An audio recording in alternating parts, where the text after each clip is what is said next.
আমি গতকাল রাত্রে এই এলাকায় এসেছিলাম। মানুষের দুই একটি অনুভূতির কথা শুধু বলি। লোক বলছিল যে সত্যিকারে কি তারেক রহমান আসবেন, আমি কেন আসবেন না বলে, সেরকম তো কোনো আয়োজন আমরা দেখতে পাচ্ছি না।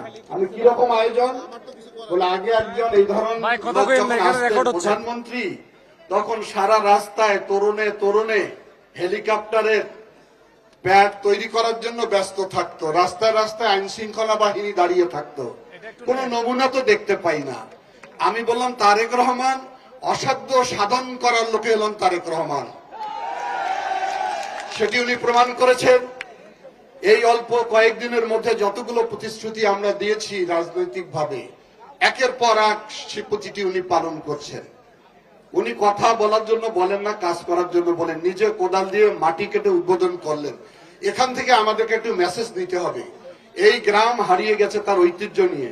এই খালের পাড়ে মানুষ যেন আগামী দিনে বসতে পারে, গাছের ছায়ার নিচে মাছ ধরতে পারে, স্বাবলম্বী হতে পারে। সেই প্রকল্প একটি নিভৃত পল্লীতে কেউ কল্পনা করতে পারেন নাই, হেলিকপ্টারের শব্দ শোনেন নাই, উনি পায়ে হেঁটে এসেছেন আমাদের মাঝে।